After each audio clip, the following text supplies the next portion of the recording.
Hello and welcome back. So, this is going to be another two-part video series, and this time we're going to be talking about assessments. So, this is part one, and in part one, we're going to be talking about types of assessments. Why do we need assessments? And then a real talk moment at the end of this video. So, let's just dive right in. I don't want to waste your time. So, schools might use many different modes of assessments to measure student progress effectively, keeping in mind goals, curriculum, and student population. All right. So, what are the different types of assessments? There are so many. I underline performance based assessments because if we are teaching theater arts, some of what we do, if not most of what we do, are going to be performance based assessments or something like a summative assessment in the form of a performance based assessment, right? But let's go through them. So we have standardized tests, we have formative assessments, summative assessments, and performance based assessments. Breaking each one of these down, standardized tests are administered to all students in a particular grade level, and those are designed to measure students' knowledge and skills against standardized criteria. Some of these we did have SGMAs. Am I saying that right? I don't know. GMAs? SGMAs? I got to look that up, but that was a standardized test that schools opted in or out of. Um, but we can talk more about that later. Formative assessments. So, those are going to happen during instruction, and we're going to provide ongoing feedback to our students about the learning progress. Those can come in the forms of quizzes, exit tickets, observations, or informal checks for understanding. And we'll have lots of examples of different types of quizzes. Exit tickets when you're trying to assess if that student understood the information taught that day. Lots of things like that. Summative assessments. So these are going to be administered at the end of a grading period and evaluating the overall understanding of the material that you covered. So this would be like a summative assessment for the unit or this particular topic that we covered. So those are like end of the unit tests, projects, or even presentations. Now, performance-based assessments, it's probably normally what we're going to do for theater arts classes, performance-based assessment. So those are going to require students to demonstrate their knowledge and skills through real-world tasks or projects. So something like creating a scene, performing that scene, monologues. Maybe they wrote their monologue and now they have to perform it.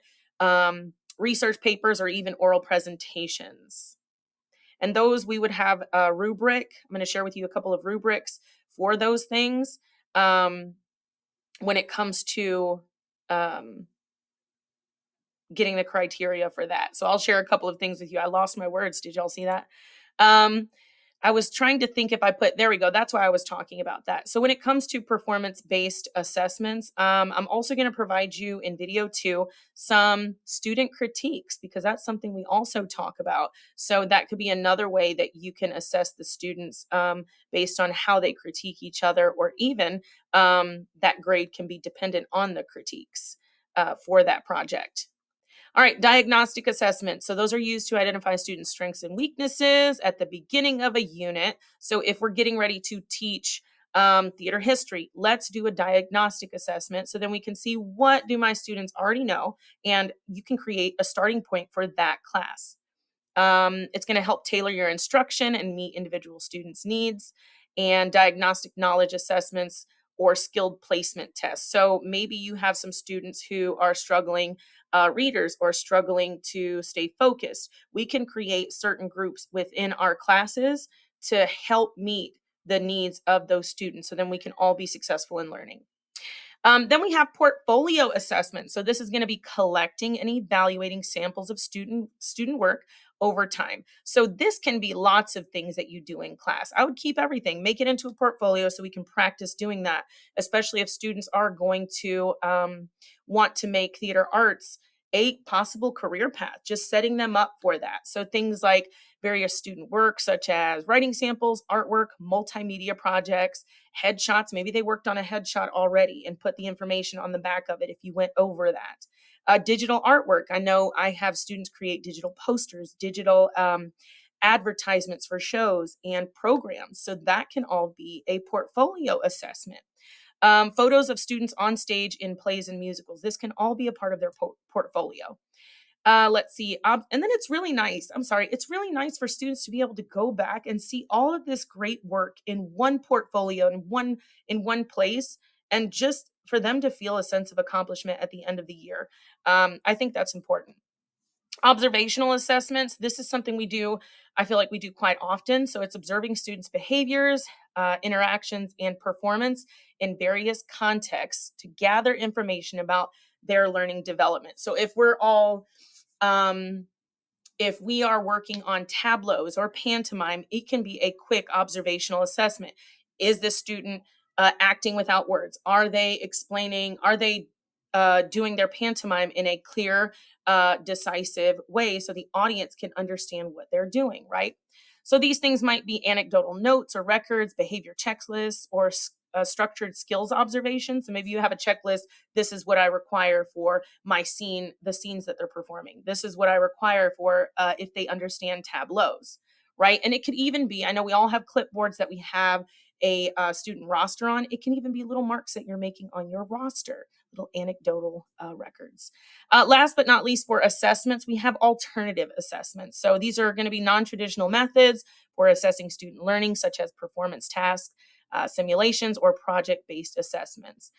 This is going to emphasize critical thinking, problem solving, and creativity. So, if there are any of these assessments that you want to learn more about or that you have questions about, please let me know because we will dive deep into it together. Okay. Let's go on to why do we need assessments? There's several reasons, of course. I wish we could just have fun and just enjoy the day and not worry about assessments. Because some of these students, they really need that. But at the end of the day, we need assessments for a couple different reasons. We The assessments are going to play a critical role. So, what kind of critical roles? They're supporting student learning, informing our instructional practice, and it's going to promote continuous involvement. All right. And we'll talk about who is involved, how they're involved, why are they involved, where is all of this, what are we informing, right? So if we do assessments um, correctly, if we do it with, there's a word that I'm looking for, and I bet y'all know what it is, but I can't think of it. If we do it to the best of our ability, then we have data that's available, classroom data, school data, district data, and all of that is going to be valuable in things like getting funding for our school or assessing whether our instruction was meeting standards for students where they're able to learn skills. All right, so we'll talk more about that in a minute. So, why assessments? Here's a little more clarification on why assessments. So, I've got a couple things here.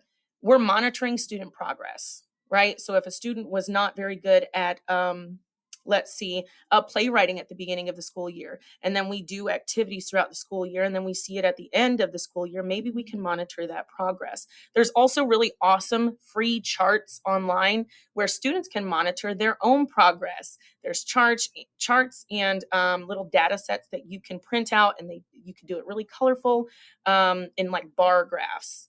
If you've seen that, that's awesome. So student monitoring, monitor student progress, inform instructional planning, evaluate teacher effectiveness. We all know that, right? You do your teacher evaluation things. Um, and it's going to guide curriculum development. All right. Feel free to pause this video. I don't want to read everything to you. I just want to let you know that there are reasons why we do assessments. Okay. We're going to move on. Last three for why we do assessments. So it's support accountability, right? It's used to measure school and district performance against state and national standards. So how is our school holding up to the schools in the surrounding area? Are we meeting the standard? Are we below the standard? Are we above the standard? And then we can evaluate our instruction and the curriculum that we're teaching, right? Also, support differentiated instruction, and we can engage stakeholders. Feel free to pause that if you would like. Last but not least, let's have a little bit of real talk. I just gave you a whole bunch of information. Feel free to go back and check on it at your own pace. But a little bit of real talk between you and I. At the end of the day, everyone learns differently. All of our students have different learning abilities, different ways that they learn, different pace, all of that good stuff, right? So students might shine on a specific assessment, while others might need an alternative way to show their knowledge and skills that they've gained throughout the school year. So that leads us to the next one: meet students where they're at. Yes, we do assessment so then we can monitor student progress, right? But what systems are already in place for that student? Is there an IEP? Is there a 504? And are we accommodating that? Ultimately, when we're meeting students where they're at, we're encouraging growth and skill building. Um, if we have to make modifications, if you see a student struggling, how can I adjust my instruction so then that student can feel successful, right? And think about what kind of assessments that you would also modify in order to meet that student where they're at. Another, support: what kind of supports can I offer my students that need them?